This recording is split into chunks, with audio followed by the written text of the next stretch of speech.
I do give, grant, and bestow upon them freely the world and what is therein, for their good, and they shall have that power over them as shall stand with the honour of my Father, my glory, and their comfort. Yea, I grant them the benefit of life and death, and of things present and things to come. This privilege no other city, town, or corporation shall have, but my man's soul only. Fifth, I do give and grant them leave and free access to me in my palace, at all seasons, to my palace above or below, there to make known their wants to me. And I give them moreover a promise that I will hear and redress all their grievances.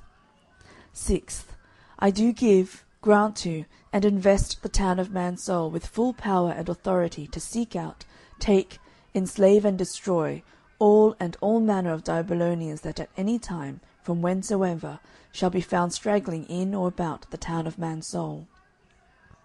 Seventh, I do further grant to my beloved town of Mansoul that they shall have authority not to suffer any foreigner or stranger or their seed to be free in and of the blessed town of Mansoul, nor to share in the excellent privileges thereof, but that all the grants, privileges, and immunities that I bestow upon the famous town of Mansoul shall be for those the old natives, the true inhabitants thereof.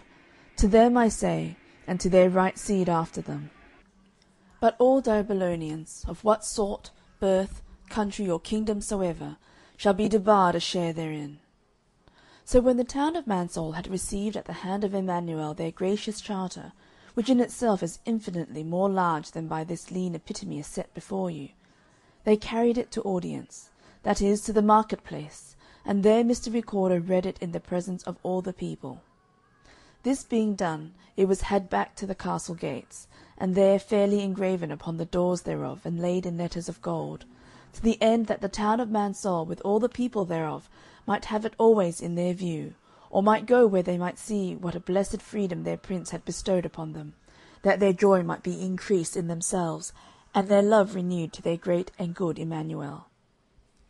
But what joy, what comfort, what consolation, think you, did now possess the hearts of the men of Mansoul? The bells rung, the minstrels played, the people danced, the captains shouted, the colours waved in the wind, and the silver trumpet sounded, and the Babylonians now were glad to hide their heads, for they looked like them that had been long dead. When this was over, the prince sent again for the elders of the town of Mansoul, and communed with them about a ministry that he intended to establish among them, such a ministry that might open unto them, and that might instruct them in the things that did concern their present and future state. For, said he, you of yourselves, unless you have teachers and guides, will not be able to know, and, if not to know, to be sure not to do, the will of my Father. At this news, when the elders of Mansoul brought it to the people, the whole town came running together, for it pleased them well, as whatever the prince now did pleased the people. And all with one consent implored his majesty that he would forthwith establish such a ministry among them as might teach them both law and judgment, statute and commandment, that they might be documented in all good and wholesome things. So he told them that he would grant them their requests, and would establish two among them, one that was of his father's court, and one that was a native of Mansoul.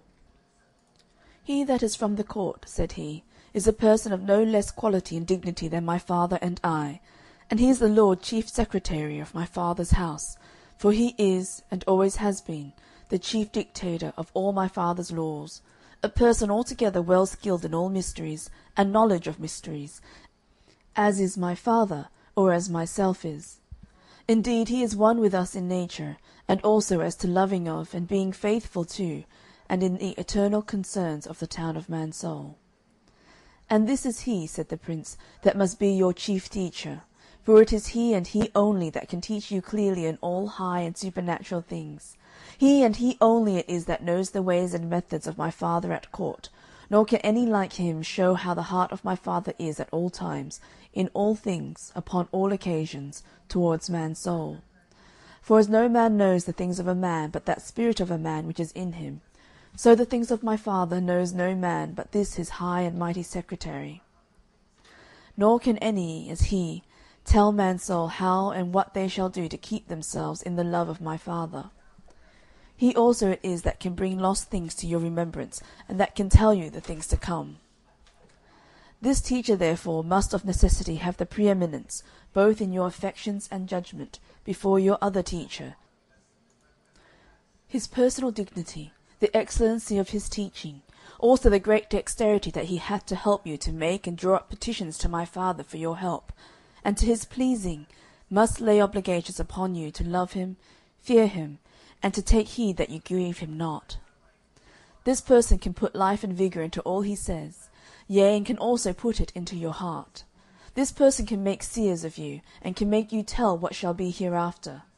By this person you must frame all your petitions to my Father and me, and without his advice and counsel first obtained, let nothing enter into the town or castle of man's soul, for that may disgust and grieve this noble person. Take heed, I say, that you do not grieve this minister, for if you do, he may fight against you, and should he once be moved by you to set himself against you in battle array, that will distress you more than if 12 legions should from my father's court be sent to make war upon you. But, as I said, if you shall hearken unto him, and shall love him, if you shall devote yourselves to his teaching, and shall seek to have converse, and to maintain communion with him, you shall find him 10 times better than is the whole world to any. Yea, he will shed abroad the love of my Father in your hearts, and man's soul will be the wisest and most blessed of all people.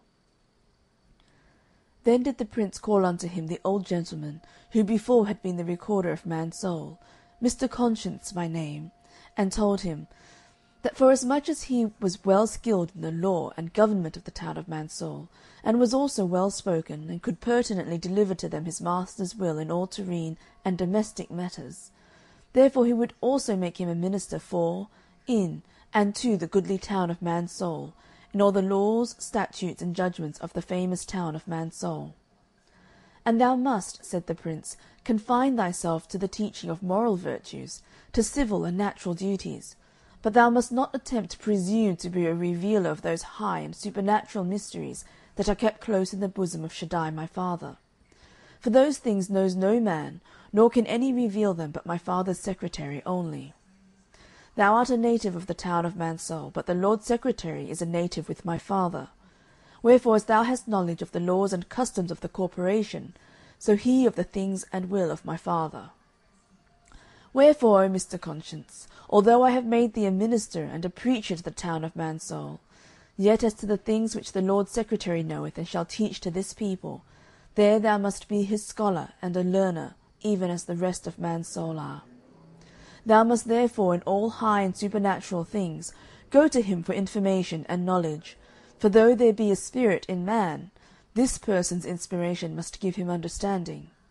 Wherefore, O thou, Mr. Recorder, keep low and be humble, and remember that the Babylonians that kept not their first charge, but left their own standing, are now made prisoners in the pit.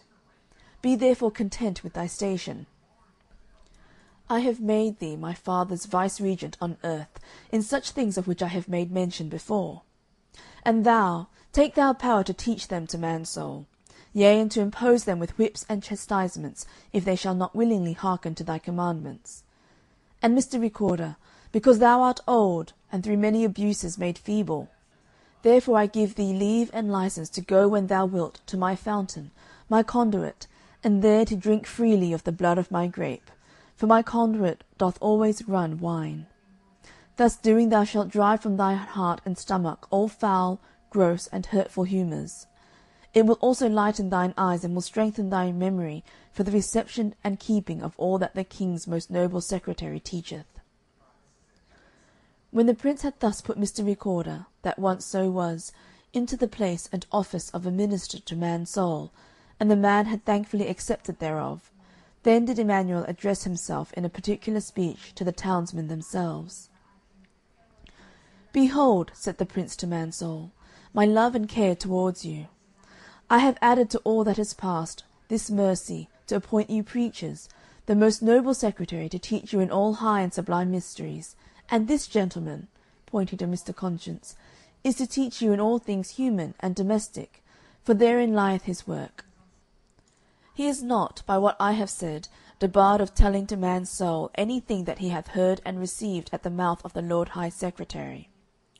Only he shall not attempt to presume to pretend to be a revealer of those high mysteries himself, for the breaking of them up,